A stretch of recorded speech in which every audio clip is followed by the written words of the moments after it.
혹시 우리 몸속에 나도 모르게 조용히 숨어 있는 적이 있다는 생각 해보셨나요? 이게 전 세계 수십억 명한테 영향을 주고 있는데 진짜 문제는 대부분이 자기가 싸우고 있다는 사실조차 모른다는 거예요. 그게 바로 당뇨병 전 단계입니다. 하지만 희소식이 있어요. 이 싸움 우리가 충분히 이길 수 있습니다. 자, 이 숫자 한번 보세요. 60억. 이게 무슨 뜻일까요? 전 세계 인구의 진짜 어마어마한 수가 지금 대사적으로 건강하지 않다는 좀 충격적인 현실인 거죠. 이게 그냥 몇몇 사람의 얘기가 아니에요. 어쩌면 바로 제 얘기, 그리고 여러분의 이야기일 수 있다는 겁니다. 그래서 질문은 이거죠. 혹시 나도 여기에 포함되는 건 아닐까? 오늘 제가 바로 이 숨겨진 위협의 정체가 뭔지, 그리고 우리가 이걸 어떻게 이겨낼 수 있는지 그 방법을 아주 명확하게 알려드릴게요. 자, 그럼 본격적으로 한번 들어가 볼까요? 보통 혈당 문제라고 하면 다들 설탕 때문이지 이렇게 생각하잖아요? 근데 그게 다가 아니에요. 진짜 범인은 따로 있거든요. 바로 인슐린 저항성이라고 불리는 진짜 숨어있는 적입니다. 인슐린 저항성. 말이 좀 어렵죠. 쉽게 말해서 우리 몸의 세포들이 문을 딱 닫아버리고 나 인슐린 말 안 들을래? 하고 버티는 상태라고 생각하시면 돼요. 그럼 우리 췌장은 어떻게 하겠어요? 문을 안 여네? 그럼 더 크게 소리쳐야지! 하면서 인슐린을 막 미친 듯이 더 많이 만들어내는 거예요. 바로 이 지점에서 모든 문제가 시작되는 겁니다. 자, 우리가 병원에 가서 피 검사를 하면 보통 이 당화혈색소 A1C 수치를 보잖아요. 이 그래프 좀 보세요. 건강한 상태에서 당뇨병 전 단계로 넘어갈 때까지 A1C 수치는 어때요? 거의 변하지 않아요. 정말 쬐끔 올라가죠. 겉으로 보기엔 괜찮네 싶은 거예요. 근데 이게 바로 함정입니다. 이건 정말 빙산의 일각일 뿐이요. 진짜 놀라운 건 바로 여기에 있습니다. 보세요. 혈당이 저렇게 얌전하게 있는 동안 우리 몸속에선 무슨 일이 벌어지고 있었을까요? 바로 전쟁이었어요. 우리 췌장이 이 정상 혈당이라는 걸 유지하려고 무려 4배에서 6배나 더 많은 인슐린을 쥐어짜내면서 완전히 녹초가 되고 있었던 겁니다. 이게 바로 물밑에 숨어 있는 진짜 위험의 정체예요. 자, 그럼 우리 몸은 이 숨겨진 싸움에 대해 가만히 있을까요? 아니죠. 신호를 보냅니다. 우리가 그냥 나이가 들어서 그런가 보다 하고 무심코 넘겼던 바로 그 증상들이 사실은 몸이 보내는 아주 긴급한 메시지일 수 있다는 거죠. 자, 한번 체크해 보세요. 요즘 들어서 목이 자주 마르고 화장실을 너무 자주 간다. 이상하게 밥만 먹고 나면 막 졸음이 쏟아진다. 그리고 이유 없이 자꾸 뱃살만 늘어난다. 이런 거요. 심지어 시야가 좀 흐릿해지거나 상처가 예전보다 잘 안 낫는 것까지. 이 모든 게 사실은 우리 몸이 보내는 아주 흔한 경고 신호일 수 있어요. 근데요, 이 똑똑한 적은요, 이렇게 뻔한 신호만 보내는 게 아니에요. 우리가 진짜 알아채기 힘든 아주 미묘하고 좀 예상치 못한 신호들을 보내기도 하거든요. 예를 들면 이런 거예요. 혹시 목 뒤나 겨드랑이, 사타구니 같은 곳 피부가 좀 거뭇거뭇하고 약간 벨벳처럼 두꺼워진 느낌 없으신가요? 이거 그냥 때가 낀 게 아닐 수 있어요. 바로 높은 인슐린 수치가 피부로 보내는 전형적인 신호, 흑색 가시세포증일 가능성이 있습니다. 그리고 또 있어요. 갑자기 피부에 쥐젖이라고 하죠. 작은 돌기 같은 게 막 늘어나는 거예요. 특히 피부가 접히는 부위에. 이것도 인슐린 저항성이 보내는 또 하나의 아주 중요한 신호입니다. 우리 몸이 정말 필사적으로 보내는 메시지니까 절대 놓치면 안 돼요. 아니면 이런 건 어떠세요? 분명 밥을 먹었는데 먹고 돌아서면 배고프고 이상하게 빵, 과자, 면 같은 탄수화물이 미친 듯이 당기는 거예요. 이거 여러분 의지가 약해서 그런 게 절대 아닙니다. 우리 세포가 에너지를 제대로 못 받으니까 몸이 에너지 부족하다. 빨리 탄수화물 넣어줘. 하고 착각해서 보내는 아주 강력한 생리적인 신호인 거예요. 자, 그럼 이제 문제의 정체를 알았으니까 가장 중요한 해결책으로 넘어가야겠죠? 근데 겁먹으실 필요 전혀 없어요. 이건 뭐 굶고 참는 그런 고통스러운 다이어트가 아니고요. 내 몸을 살리는 아주 간단하면서도 강력한 트레이드, 즉 교환의 기술이라고 생각하시면 됩니다. 핵심은 정말 간단해요. 딱 세 가지만 기억하세요. 빼야 할 거 세 가지. 첫째, 설탕, 특히 음료수. 둘째, 흰 밀가루, 흰 빵 같은 가공 곡물. 셋째, 콩기름, 옥수수유 같은 공업용 씨앗기름. 이것들을 식단에서 덜어내고 그 빈자리를 영양 가득한 진짜 음식, 자연식품으로 채워 넣는 거예요. 어때요? 생각보다 간단하죠? 그럼 뭘 먹어야 할까요? 바로 우리 몸의 대사를 살려줄 슈퍼스타 음식들입니다. 예를 들면 아보카도에 있는 건강한 지방은 혈당을 롤러코스터처럼 날뛰지 않게 꽉 잡아주고요. 연어에 풍부한 오메가3는 우리 몸 속 염증이랑 싸워줘요. 견과류, 블루베리 같은 베리류, 시금치 같은 잎채소, 그리고 계란까지. 이런 음식들이 바로 인슐린 저항성과 싸워서 우리 몸의 균형을 되찾아줄 아주 든든한 아군이 되어줄 겁니다. 자, 이렇게 먹는 걸 바꾸는 게 정말 중요하지만 이게 전부가 아니에요. 진짜 게임 체인저는 바로 생활 습관에 있습니다. 음식의 효과를 극대화하고 여러분의 회복 속도를 확 높여줄 세 가지 강력한 도구가 더 있거든요. 절대 뭐 거창한 걸 하라는 게 아니에요. 보세요. 그냥 식사 후에 딱 10분만 걷는 거예요. 스트레스 받을 때 잠깐 눈 감고 심호흡 몇 번 하는 거. 그리고 매일 밤 잠을 조금만 더 소중하게 생각하는 것. 정말 이런 사소해 보이는 습관들이 우리 몸의 호르몬 균형을 바로잡고 대사 건강을 되찾는데 정말 큰 차이를 만들어냅니다. 자, 여기까지 들으시니까 와, 할 게 너무 많다. 좀 벅차게 느껴지실 수도 있어요. 충분히 이해합니다. 하지만 걱정하지 마세요. 모든 걸 한 번에 다 할 필요는 없어요. 변화는 아주 작고 아주 간단한 행동 하나에서 시작되는 거니까요. 바로 오늘, 지금, 당장이요. 그래서 제가 오늘 당장 시작할 수 있는 딱 세 가지만 제안해 드릴게요. 한번 도전해 보세요. 첫 번째, 오늘 마시는 모든 콜라, 주스 같은 설탕 음료를 그냥 물로 바꿔보세요.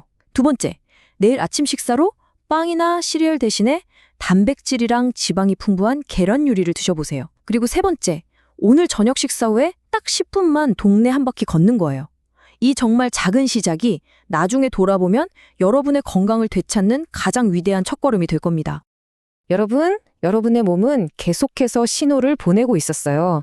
그리고 이제 여러분은 그 신호의 의미를 읽고 어떻게 응답해야 하는지 그 방법을 알게 되셨습니다.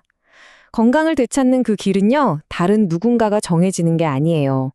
바로 오늘, 지금 이 순간, 여러분의 작은 선택 하나에서 시작됩니다. 자, 여러분의 오늘의 선택은 무엇인가요? 안녕하세요. 오늘 저희가 좀 깊게 파고들 주제, 바로 당뇨병 전 단계입니다. 이게 생각보다 훨씬 흔한 문제더라고요. 네, 맞아요. 전 세계적으로 보면 거의 16억 명 그 정도 된다고 하고요. 미국만 해도 8,800만 명이래요. 이미 당뇨병 진단받은 3,500만 명은 또 빼고 말이죠. 와, 정말 많네요. 근데 어떤 전문가는 이것보다 더 앞단계, 그러니까 당뇨병 전전 단계까지 치면 전 세계 인구 절반 가까이가 해당될 수도 있다. 뭐 이런 말까지 하던데요. 네, 엑버거 박사 같은 분들이 그런 추정을 하시죠. 이게 참 문제의 뿌리를 보면요. 인슐린 저항성이라는 개념이 있어요. 인슐린 저항성. 들어는 봤는데 쉽게 말하면 뭔가요? 우리 몸이 에너지를 쓰려면 포도당이 세포 안으로 들어가야 하잖아요. 네, 밥 먹으면 포도당 생기고 인슐린이 그걸 세포로 넣어주는 거요? 맞아요. 근데 인슐린 저항성이 생기면 그 인슐린이 세포 물을 잘 못 여는 거예요. 그러니까 혈액에는 포도당이 막 넘쳐나는데 정작 세포는 굶주리는 거죠. 아, 그런 상태군요. 그래서 오늘 저희가 여러 자료들, 뭐 엑버그 박사나 놀태 박사, ADA, CDC 같은 곳의 자료를 좀 모아서요. 이게 도대체 왜 생기고 얼마나 심각한지, 또 우리가 놓치기 쉬운 신호는 없는지, 그리고 제일 중요한 거 어떻게 관리하고 이걸 좀 되돌릴 수 있는지 그런 실질적인 방법을 알아보려고 합니다. 네, 아주 중요하죠. 결국에는 뭐 아는 것에서 그치면 안 되고 실천으로 이어져야 하니까요. 자, 그럼 그 인슐린 저항성, 이게 왜 생기는지부터 좀 더 파고 들어가 볼까요? 아까 말씀드린 그 시스템이 왜 망가지는 걸까요? 그 엑버그 박사 자료 보니까 기계에 과부하 걸리는 거에 비유를 하더라고요. 현대 식단이 문제라고. 정확해요. 특히 이제 설탕 너무 많이 먹고 정제 탄수화물 있잖아요. 침빵, 흰쌀밥 같은 거. 그리고 그 염증 일으키는 식물성 기름들. 콩기름이나 카놀라유 같은 거요. 이런 게 계속 들어오면 우리 몸 처리 시스템이 이제 버티질 못하는 거죠. 아, 처리 용량 초과 같은 거네요. 그렇죠. 이걸 탄수화물 불내성이라고 부르기도 하는데 이게 심해지면 인슐린 저항성이 딱 생기는 거예요. 이게 뭐 개인 건강 문제 같지만 사실 사회적으로도 비용이 어마어마해요. 미국에서만 1년에 4천억 달러, 전 세계적으로는 1조 달러가 이 당뇨병 관리에 들어간다고 하니까요. 1조 달러요? 와. 근데 그 건강검진에서 보는 당화혈색소나 공복혈당 수치 있잖아요. 그것만으로는 좀 조기에 알기 어렵다는 지적이 있더라고요. 네, 바로 그겁니다. 그게 아주 중요한 포인트인데요. 혈당은 우리 몸이 진짜 마지막까지 정상으로 유지하려고 애쓰는 지표거든요. 아, 최후의 보루 같은 건가요? 네, 그래서 혈당 수치가 눈에 띄게 오르기 시작했다. 그러면 이미 톡은 상당히 망가져 있을 가능성이 커요. 그래서 엑버그 박사 같은 분들은 혈당보다 공복 인슐린 수치를 꼭 보라고 그렇게 강조하는 거고요. 공복 인슐린이요? 네. 그건 왜 더 중요한 거예요? 그게 혈당을 억지로 정상으로 맞추려고 우리 몸 특히 췌장이 얼마나 인슐린을 막 쥐어짜내고 있는지 그걸 보여주거든요. 쥐어짜낸다고요? 네. 예를 들어 건강한 사람은 공복 인슐린이 한 3 정도 나온다면 당뇨병 전 단계인 사람은 혈당은 아직 뭐 괜찮거나 조금 높더라도 인슐린은 12, 18 이렇게 나올 수 있다는 거예요. 심적 당뇨병이면 24까지도 가고요. 와, 그럼 겉보기 혈당은 비슷해도 속으로는 4배, 10배, 8배나 더 힘들게 일하고 있다는 거네요, 췌장이? 그렇죠. 바로 그 신호죠. 췌장이 계속 그렇게 무리하다 보면 어떻게 되겠어요? 결국 지치겠죠. 탈진하겠네요. 맞아요. 그걸 인슐린 분비 정체 효과 뭐 이렇게 부르기도 하는데 췌장이 더 이상 인슐린을 못 만들어내는 거예요. 한계에 도달한 거죠. 그때부터 이제 혈당이 막 200, 300 확 치솟기 시작하고 약이나 주사가 필요해지는 거고요. 아, 그럼 인슐린 주사를 맞으면 되는 거 아닌가요? 근데 그게 또 문제가 있어요. 역설적이게도 밖에서 인슐린을 넣어줘서 혈당을 낮추는 것 자체가 몸 안에 이미 높은 인슐린 상태를 더 심하게 만들어서 근본 원인인 인슐린 저항성을 더 악화시킬 수도 있다는 거예요. 와, 정말 복잡하네요. 그럼 이렇게 몸속에서 조용히 뭔가 진행될 때 우리가 좀 알아챌 수 있는 신호, 그런 건 없을까요? 흔히 말하는 목마르고 소변 자주 보는 건 이미 좀 진행이 됐을 때 나타난다고 하니까 그 전에요? 네, 있습니다. 분명히 있어요. 근데 많은 분들이 이걸 그냥 나이 들어서 그런가 보다, 피곤해서 그런가 보다 하고 넘어가기 쉬워요. 그게 문제죠. 어떤 신호들이 있는데요? 자료들을 쭉 보니까 몇 가지 그룹으로 나눠볼 수 있겠더라고요. 우선 피부 변화요. 피부요? 네, 목 뒤나 겨드랑이 같은 데가 좀 검고 두꺼워지는 거, 흑색 가시세포증이라고 하죠. 아니면 작은 쥐젖 같은 피부 꼬리표가 갑자기 막 늘어난다거나 정강이 쪽에 갈색 반점 생기는 당뇨병성 피부병증, 또 이유 없이 피부가 건조해지거나 물집이 잡히기도 하고요. 유가종 고리증이라고 반지 모양으로 붉은 발진이 생기는 경우도 있대요. 와, 그냥 때를 밀어야 하나 로션 발라야 하나 했던 게 다 신호일 수 있네요. 피부 말고 또 다른 건요? 시력 변화도 중요해요. 갑자기 눈이 좀 침침하다, 흐릿하게 보인다, 아니면 안경 도수를 바꾼 지 얼마 안 됐는데 또 바꿔야 한다, 이런 거요. 아, 네. 백내장이나 녹내장 위험도 높아지고요. 또 이상하게 밥만 먹고 나면 너무 피곤하다거나, 아, 식곤증 심한 거요? 네. 그리고 살은 찌는데 이상하게 자꾸 배가 고프다, 이런 것도 관련 있을 수 있어요. 신경계 쪽 문제도 있다던데요. 손발 저리고 이런 거? 네, 맞아요. 손발 저림, 따끔거림, 뭐 감각이 좀 둔해지는 거, 신경병증 증상이죠. 그리고 좀 특이한 건데 손이 뻣뻣해져서 잘 안 펴지는 거 있잖아요. 기도하는 손 모양처럼. 네, 그런 것도 있어요. 네, 당뇨병성 수족 관절병증이라고 부르더라고요. 아니면 손가락 구부리면 딱 걸려서 잘 안 펴지는 방아쇠 수지, 이것도 관련될 수 있다고 하고요. 그 외에도 뭐 잇몸병 자주 생기거나 상처가 잘 안 낫는 거, 이런 것도 다 주의 깊게 봐야 할 신호들이에요. 이야, 정말 다양하네요. 근데 이런 신호들을 놓치면 아까 그 엑스버그 박사가 그랬잖아요. 당뇨병 전 단계 환자 75%가 5년 안에 진짜 당뇨로 간다고. 네, 그러니까 조기에 알아차리는 게 정말 너무너무 중요한 거죠. 네, 이런 사소한 변화들을 그냥 넘기면 안 되겠네요. 자, 그럼 이런 인슐린 저항성, 이걸 일으키는 근본적인 원인들은 뭘까요? 아까 잠깐 식단 얘기는 했지만 그거 말고도 또 있겠죠? 그럼요. 여러 요인이 아주 복합적으로 작용하는데요. 네, 그 자료 보니까 결국 현대사회 생활 방식이랑 환경 문제 같더라고요. 맞아요. 역시 핵심은 식단이고요. 이건 뭐 두말할 필요 없죠. 과거 인류가 먹던 거랑 너무 다르니까요. 설탕, 정제 탄수화물. 이게 그냥 우리 몸 처리 용량을 넘어서는 거예요. 특히 그 액상과당. 그건 간으로 바로 가서 지방간 만들고 인슐린 저항성 유발하기 딱 좋거든요. 아, 액상과당이 정말 안 좋군요. 네. 그리고 아까 말한 그 가공된 씨앗 기름들, 콩기름, 옥수수유, 카놀라유 같은 거요. 이게 오메가6 지방산이 너무 많고 가공 중에 변질되기 쉬워서 몸에 염증을 막 일으켜요. 그게 또 인슐린 저항성을 악화시키죠. 뭐 올리브유나 아보카도유, 코코넛유 같은 건강한 지방하고는 완전 다른 거예요. 식단 말고 다른 원인들도 좀 짚어주시죠. 네. 간에 지방이 너무 많이 낀 지방간, 그 자체도 인슐린 저항성의 아주 중요한 원인이고요. 만성 스트레스도 빼놓을 수 없죠. 스트레스 받으면 코르티솔 나오잖아요. 네, 그 스트레스 호르몬요.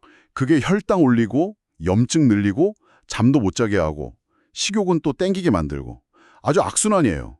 그리고 염증 그 자체도 문제인데 이건 뭐 식단, 스트레스, 운동 부족 그리고 또 중요한 게 장내 세균 불균형 다 연결돼 있어요. 아, 장 건강, 마이크로바이옴이라고 하죠. 그게 신진대사에 그렇게 중요하다고요? 네, 생각보다 훨씬 중요합니다. 장내 미생물이 어떻게 구성되어 있느냐가 우리 식욕 조절부터 에너지 대사, 염증 반응까지 다 영향을 미쳐요. 그 엑버거 박사는 건강한 사람 변을 이식받고 대사 상태가 좋아진 그런 사례들도 언급하더라고요. 와, 정말요? 네, 항생제 너무 자주 먹거나 가공식품, 인공감미료 이런 게 다 장환경을 망가뜨릴 수 있고요. 여기에 운동 부족은 뭐 말할 것도 없죠. 모든 걸 악화시키니까요. 유전적인 영향은 없나요? 가족력 같은 거요? 결국 이 모든 게 다 얽히고 설켜서 문제를 만드는 거군요. 자, 그럼 제일 중요한 거, 이걸 되돌리거나 관리하려면 우리가 뭘 해야 할까요? 다행히 많은 전문가들이 희망적이라고 하던데요. 네, 맞습니다. 충분히 되돌릴 수 있어요. 가장 강력한 무기는 역시 식단 조절입니다. 원칙은 아주 간단해요. 우리 몸이 힘들어하는 거 줄이고 몸에 진짜 필요한 걸 넣어주는 거죠. 그럼 첫 번째 원칙은 뭔가요? 첫째, 설탕이랑 흰 밀가루 같은 정제 탄수화물, 그리고 가공식품, 이걸 그냥 확 줄이거나 끊는 거예요. 이게 거의 뭐 모든 전문가가 똑같이 말하는 제일 원칙입니다. 그냥 자연 상태 음식, 홀푸드 위주로 싹 바꾸는 게 시작이죠. 탄수화물은 그럼 아예 먹으면 안 되는 건가요? 뭐 저탄고지, 케토제닉 이런 거 해야 하나요? 전체 탄수화물 양을 줄이는 건 중요해요. 특히 이미 저항성이 심하거나 당뇨병이 있다면 저탄수화물이나 케토제닉 식단이 효과가 빠를 수 있죠. 근데 모든 사람이 그렇게 극단적으로 할 필요는 없고요. 중요한 건 탄수화물의 질이에요. 질이요? 네, 식이섬유 많은 채소나 통곡물, 이것도 사람 따라 조절해야 하지만 콩류, 이런 걸로 탄수화물을 먹고 설탕이랑 흰밀가루는 피하는 거죠. 그 총탄수화물이냐 순탄수화물이냐 뭐 이런 논쟁도 있긴 한데 어쨌든 식이섬유가 중요하다는 건 확실해요. 단백질이랑 지방은요? 지방은 왠지 좀 피해야 할 것 같은 느낌인데. 아, 절대 아니에요. 그게 오해예요. 오히려 건강한 지방은 우리 몸에 꼭 필요하고 포만감을 줘서 식욕 조절에도 엄청 도움이 돼요. 건강한 지방이라면 어떤 거예요? 아보카도, 아몬드나 호두 같은 견과류, 치아씨드, 아마씨 같은 씨앗류, 올리브유, 엑스트라버진, 코코넛 오일, 그리고 뭐 풀 먹인 소고기나 자연산 생선에 있는 지방. 이런 건 두려워할 필요 전혀 없어요. 피해야 할 건 아까 말한 그 가공된 식물성 기름들이고요. 질 좋은 단백질도 당연히 중요하죠. 살코기, 생선, 계란, 콩 같은 거 잘 챙겨 먹어야 근육도 유지되고 신진대사도 잘 돌아가고요. 아, 근데 탄수화물이랑 지방을 같이 먹는 건 안 좋다고 들은 것 같은데요. 아, 정확히는 탄수화물과 건강하지 않은 지방을 같이 많이 먹는 거예요. 예를 들면 뭐 감자튀김이나 도넛 같은 거. 그건 정말 최악의 조합이죠. 그렇군요. 그럼 식사 시간이나 횟수도 좀 조절하는 게 좋을까요? 네, 그것도 도움이 많이 돼요. 전문가들이 보통 간식 먹지 말고 하루에 2-3끼 정도 딱 정해서 먹으라고 권하거든요. 간식 끊기가 어렵던데. 그렇죠. 근데 그게 인슐린 수치를 좀 안정시키고 우리 몸이 지방을 에너지로 쓰는 법을 다시 배우게 하는 데 도움이 돼요. 간헐적 단식도 좋은 방법이고요. 그리고 식초, 특히 사과 식초를 식사 때 물에 좀 타서 마시면 혈당 조절에 도움이 된다는 연구도 꽤 있어요. 오, 식초요. 신기하네요. 그럼 추천할 만한 음식들 카테고리별로 좀 정리해 주실 수 있나요? 딱 기억하기 쉽게. 좋습니다. 핵심은 뭐라고요? 자연 그대로의 것. 그렇죠. 수효소. 일단 잎 많은 채소들 있죠. 시금치, 케일 같은 거. 브로콜리, 피망, 애호박.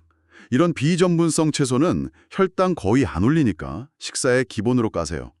과일. 과일은 좀 조심해야 하는데 베리류, 블루베리, 라즈베리, 딸기 이런 거나 사과 정도는 괜찮아요. 적당량만요. 주스는 절대 안 되고요. 건강한 지방, 아보카도, 견과류, 아몬드, 호두, 씨앗류, 치아씨드, 아마씨, 엑스트라 버진 올리브유, 등푸른 생선, 연어 이런 거 적극적으로 드세요.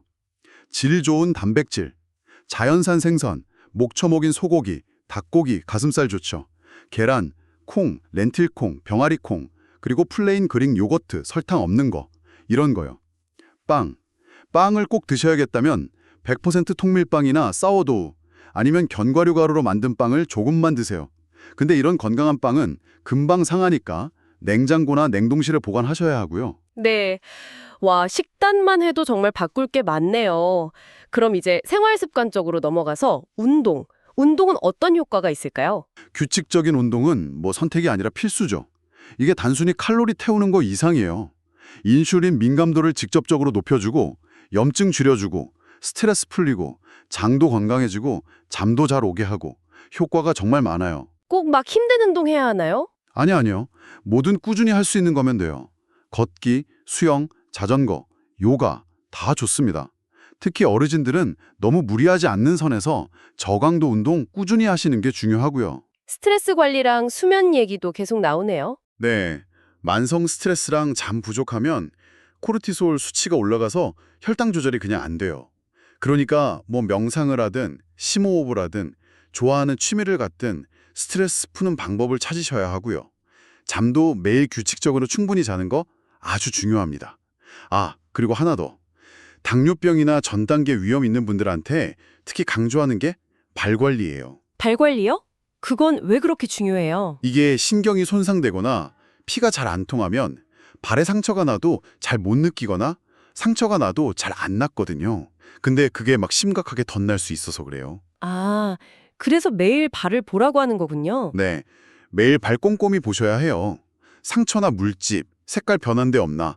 씻고 나서는 발가락 사이사이까지 잘 말리고요. 발가락 사이 빼고는 보습제 발라서 건조하지 않게 해주고 발톱은 일자로 깎고 너무 바짝 깎지 마시고요. 신발도 중요해요. 발 편한 거 신으시고 맨발로 다니지 마시고 신발 신기 전에는 꼭 안에 뭐 들어있나 한번 털어보고요. 당뇨 양말 신는 것도 좋고 그리고 1년에 한 번은 꼭 전문가한테 발 검진 받으시는 게 좋아요. 이야, 정말 발 하나에도 신경 쓸 게 많네요. 특히 어르신들은 이런 거 다 챙기기 힘드실 수도 있겠어요. 좀 더 신경 써야 할 부분이 있을까요? 그렇죠. 노인분들은 워낙 당뇨 유병률도 높고 65세 이상 3명 중 1명꼴이니까요. 건강 상태도 천차만별이잖아요. 어떤 분은 아주 건강하시지만 다른 분은 만성질환 여러 개 갖고 계시고 그래서 혈당 목표도 다 달라야 해요. 너무 빡세게 조절하다가 오히려 저혈당 같은 급성 문제 생기는 것보다 그게 더 위험할 수도 있거든요. 약도 여러 개 드시는 경우가 많아서 부작용 위험도 크고 그래서 치료 계획을 좀 단순하게 가져가는 것도 중요하고요. 입안 건강, 눈, 귀, 넘어지지 않게 하는 거, 우울증은 없는지 이런 것까지 다 같이 봐야 하죠. 제1형 당뇨병 앓는 어르신들도 점점 늘어난다면서요? 네, 그분들은 인슐린이 필수인데 나이 드시면 혼자 관리하기가 점점 어려워지시죠. 그래서 가족이나 요양시설 역할이 중요해요. 다행히 요즘은 연속 혈당 측정기 CGM 같은 게 있어서 요양시설에서도 저혈당 같은 거 알아채는 데 도움이 된다고 하더라고요. 연속 혈당 측정기. 그거 말고도 좀 더 정밀하게 상태를 볼 수 있는 검사 같은 것도 있나요? 네, 기본 관리로 잘 안 되거나 좀 더 근본 원인을 파고들고 싶을 때 해볼 만한 것들이 있죠. 아까 계속 강조했던 공복 인슐린 검사. 이걸로 계산하는 호머 IR 점수라는 게 있어요. 인슐린 저항성이 얼마나 심한지 숫자로 보여주는 거죠. 오, 수치로요? 네, 그리고 몸에 염증 얼마나 있는지 보는 HS-CRP 검사나 간 기능이랑 관련된 GGT, 요산, 호모시스테인 뭐 이런 지표들도 도움이 되고요. 더 나아가면 아예 장 속에 어떤 균들이 사는지 보는 마이크로바이옴 검사나 피 속에 오메가3랑 오메가6 비율 보는 검사도 있어요. 개인 맞춤 전략 세울 때 참고가 되겠죠? 그럼 그 연속 혈당 측정기 CGM은 어떤 사람들한테 특히 좋은 거예요? 네. 일단 인슐린 치료하시는 제1형 당뇨 환자분들한테는 거의 필수적이고요. 혈당 변동이 너무 심한 제2형 당뇨 환자분이나 저혈당 위험 높은 어르신들한테도 아주 유용해요. 실시간으로 혈당이 어떻게 움직이는지 다 보여주니까 뭘 먹으면 오르고 운동하면 어떻게 되는지 딱 알 수 있거든요. 생활 습관 바꾸고 약 조절하는데 엄청 도움이 되죠. 네. 자, 오늘 정말 당뇨병 전 단계에 대해서 깊고 넓게 이야기 나눠봤습니다. 이게 정말 남의 일이 아니구나 싶으면서도 또 잘 관리하면 충분히 건강하게 지낼 수 있다는 희망도 보이는 것 같습니다. 마지막으로 핵심 내용 한번 쫙 정리해 주실까요? 네. 당뇨병 전 단계는 진짜 조용히 오지만 우리 몸은 끊임없이 신호를 보냅니다. 피부, 눈, 피로감, 신경 등등에요. 그 뿌리에는 결국 인슐린 저항성이 있고 이건 현대인의 식습관, 설탕, 가공식품, 나쁜 지방, 그리고 스트레스, 운동 부족, 장 건강 문제와 아주 깊게 관련이 있다는 거. 그리고 가장 중요한 희망. 생활 습관을 바꾸면 이걸 멈추거나 심지어 되돌릴 수도 있다는 거겠죠. 그렇습니다. 핵심은 가공 안 된 자연식품 위주로 먹고 설탕이랑 정제 탄수화물 확 줄이고 건강한 지방이랑 단백질 잘 챙겨 먹는 것. 여기에 규칙적인 운동, 스트레스 관리, 잠 잘 자기, 필요하면 발 관리까지. 이렇게 생활 습관을 싹 바꾸면 충분히 건강을 되찾을 수 있습니다. 오늘 저희 이야기가 여러분의 건강 로드맵이 되길 바랍니다. 네, 지식이 실천으로 이어질 때 진짜 힘이 되는 거니까요. 마지막으로 듣고 계신 분들께 질문 하나 던지면서 마무리할까 하는데요. 오늘 저희가 장내 미생물, 마이크로바이옴이 우리 몸 전체 대사에 엄청난 영향을 준다는 이야기를 했잖아요. 심지어 변이식으로 대사 상태를 바꿀 수도 있다는 그런 가능성까지 봤고요. 그렇다면 혹시 미래에는 당뇨병 전 단계나 당뇨병 관리가 단순히 뭘 먹지 말아라, 뭘 먹어라 하는 식단을 넘어서서요. 개인의 장 환경에 딱 맞춘 프로바이오틱스나 아니면 특정 기능을 하는 미생물을 이용한 치료법처럼 좀 더 근본적으로 우리 몸의 대사 시스템 자체를 바꾸는 방향으로 가지 않을까요? 어쩌면 이 장 건강이 모든 대사 질환 관리에 진짜 열쇠가 될지도 모른다는 생각 한번 해보시면 어떨까 싶습니다. 혹시 우리 몸속에 나도 모르게 조용히 숨어있는 적이 있다는 생각 해보셨나요? 이게 전 세계 수십억 명한테 영향을 주고 있는데 진짜 문제는 대부분이 자기가 싸우고 있다는 사실조차 모른다는 거예요. 그게 바로 당뇨병 전 단계입니다. 하지만 희소식이 있어요. 이 싸움 우리가 충분히 이길 수 있습니다. 자, 이 숫자 한번 보세요. 60억. 이게 무슨 뜻일까요? 전 세계 인구의 진짜 어마어마한 수가 지금 대사적으로 건강하지 않다는 좀 충격적인 현실인 거죠. 이게 그냥 몇몇 사람의 얘기가 아니에요. 어쩌면 바로 제 얘기, 그리고 여러분의 이야기일 수 있다는 겁니다. 그래서 질문은 이거죠. 혹시 나도 여기에 포함되는 건 아닐까? 오늘 제가 바로 이 숨겨진 위협의 정체가 뭔지, 그리고 우리가 이걸 어떻게 이겨낼 수 있는지 그 방법을 아주 명확하게 알려드릴게요. 자, 그럼 본격적으로 한번 들어가 볼까요? 보통 혈당 문제라고 하면 다들 설탕 때문이지 이렇게 생각하잖아요? 근데 그게 다가 아니에요. 진짜 범인은 따로 있거든요. 바로 인슐린 저항성이라고 불리는 진짜 숨어있는 적입니다.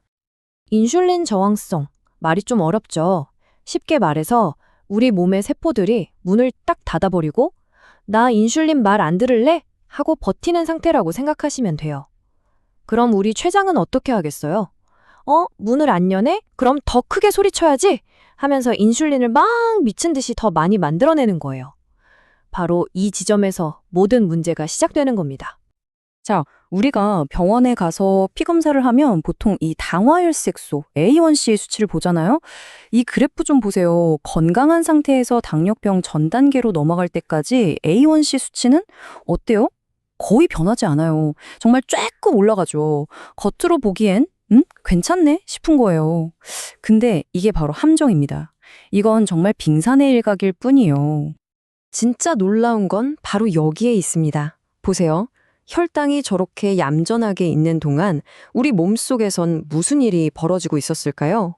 바로 전쟁이었어요. 우리 췌장이 이 정상 혈당이라는 걸 유지하려고 무려 4배에서 6배나 더 많은 인슐린을 쥐어짜내면서 완전히 녹초가 되고 있었던 겁니다. 이게 바로 물밑에 숨어 있는 진짜 위험의 정체예요. 자, 그럼 우리 몸은 이 숨겨진 싸움에 대해 가만히 있을까요? 아니죠. 신호를 보냅니다. 우리가 그냥 나이가 들어서 그런가 보다 하고 무심코 넘겼던 바로 그 증상들이 사실은 몸이 보내는 아주 긴급한 메시지일 수 있다는 거죠. 자, 한번 체크해 보세요. 요즘 들어서 목이 자주 마르고 화장실을 너무 자주 간다. 이상하게 밥만 먹고 나면 막 졸음이 쏟아진다. 그리고 이유 없이 자꾸 뱃살만 늘어난다. 이런 거요. 심지어 시야가 좀 흐릿해지거나 상처가 예전보다 잘 안 낫는 것까지. 이 모든 게 사실은 우리 몸이 보내는 아주 흔한 경고 신호일 수 있어요. 근데요, 이 똑똑한 적은요, 이렇게 뻔한 신호만 보내는 게 아니에요. 우리가 진짜 알아채기 힘든 아주 미묘하고 좀 예상치 못한 신호들을 보내기도 하거든요. 예를 들면 이런 거예요. 혹시 목 뒤나 겨드랑이, 사타구니 같은 곳 피부가 좀 거뭇거뭇하고 약간 벨벳처럼 두꺼워진 느낌 없으신가요? 이거 그냥 때가 낀 게 아닐 수 있어요. 바로 높은 인슐린 수치가 피부로 보내는 전형적인 신호, 흑색 가시세포증일 가능성이 있습니다. 그리고 또 있어요. 갑자기 피부에 쥐젖이라고 하죠. 작은 돌기 같은 게 막 늘어나는 거예요. 특히 피부가 접히는 부위에. 이것도 인슐린 저항성이 보내는 또 하나의 아주 중요한 신호입니다. 우리 몸이 정말 필사적으로 보내는 메시지니까 절대 놓치면 안 돼요. 아니면 이런 건 어떠세요? 분명 밥을 먹었는데 먹고 돌아서면 배고프고 이상하게 빵, 과자, 면 같은 탄수화물이 미친 듯이 당기는 거예요. 이거 여러분, 의지가 약해서 그런 게 절대 아닙니다. 우리 세포가 에너지를 제대로 못 받으니까 몸이 에너지 부족하다, 빨리 탄수화물 넣어줘 하고 착각해서 보내는 아주 강력한 생리적인 신호인 거예요. 자, 그럼 이제 문제의 정체를 알았으니까 가장 중요한 해결책으로 넘어가야겠죠? 근데 겁먹으실 필요 전혀 없어요. 이건 뭐 굶고 참는 그런 고통스러운 다이어트가 아니고요. 내 몸을 살리는 아주 간단하면서도 강력한 트레이드, 즉 교환의 기술이라고 생각하시면 됩니다. 핵심은 정말 간단해요. 딱 3가지만 기억하세요. 빼야 할 거 3가지. 첫째, 설탕, 특히 음료수. 둘째, 흰 밀가루, 흰 빵 같은 가공 곡물. 셋째, 콩기름, 옥수수유 같은 공업용 씨앗기름. 이것들을 식단에서 덜어내고 그 빈자리를 영양 가득한 진짜 음식, 자연식품으로 채워 넣는 거예요. 어때요? 생각보다 간단하죠? 그럼 뭘 먹어야 할까요? 바로 우리 몸의 대사를 살려줄 슈퍼스타 음식들입니다. 예를 들면 아보카도에 있는 건강한 지방은 혈당을 롤러코스터처럼 날뛰지 않게 꽉 잡아주고요. 연어에 풍부한 오메가3는 우리 몸 속 염증이랑 싸워줘요. 견과류, 블루베리 같은 베리류, 시금치 같은 잎채소, 그리고 계란까지. 이런 음식들이 바로 인슐린 저항성과 싸워서 우리 몸의 균형을 되찾아줄 아주 든든한 아군이 되어줄 겁니다. 자, 이렇게 먹는 걸 바꾸는 게 정말 중요하지만 이게 전부가 아니에요. 진짜 게임 체인저는 바로 생활 습관에 있습니다. 음식의 효과를 극대화하고 여러분의 회복 속도를 확 높여줄 3가지 강력한 도구가 더 있거든요. 절대 뭐 거창한 걸 하라는 게 아니에요. 보세요. 그냥 식사 후에 딱 10분만 걷는 거예요. 스트레스 받을 때 잠깐 눈 감고 심호흡 몇 번 하는 거. 그리고 매일 밤 잠을 조금만 더 소중하게 생각하는 것. 정말 이런 사소해 보이는 습관들이 우리 몸의 호르몬 균형을 바로잡고 대사 건강을 되찾는데 정말 큰 차이를 만들어냅니다. 자, 여기까지 들으시니까 와, 할 게 너무 많다, 좀 벅차게 느껴지실 수도 있어요. 충분히 이해합니다. 하지만 걱정하지 마세요. 모든 걸 한 번에 다 할 필요는 없어요. 변화는 아주 작고 아주 간단한 행동 하나에서 시작되는 거니까요. 바로 오늘, 지금, 당장이요. 그래서 제가 오늘 당장 시작할 수 있는 딱 3가지만 제안해 드릴게요. 한번 도전해 보세요. 첫 번째, 오늘 마시는 모든 콜라, 주스 같은 설탕 음료를 그냥 물로 바꿔보세요. 두 번째, 내일 아침 식사로 빵이나 시리얼 대신에 단백질이랑 지방이 풍부한 계란 요리를 드셔보세요. 그리고 세 번째, 오늘 저녁 식사 후에 딱 10분만 동네 한 바퀴 걷는 거예요. 이 정말 작은 시작이 나중에 돌아보면 여러분의 건강을 되찾는 가장 위대한 첫걸음이 될 겁니다. 여러분, 여러분의 몸은 계속해서 신호를 보내고 있었어요. 그리고 이제 여러분은 그 신호의 의미를 읽고 어떻게 응답해야 하는지 그 방법을 알게 되셨습니다. 건강을 되찾는 그 길은요, 다른 누군가가 정해지는 게 아니에요. 바로 오늘, 지금 이 순간, 여러분의 작은 선택 하나에서 시작됩니다. 자, 여러분의 오늘의 선택은 무엇인가요?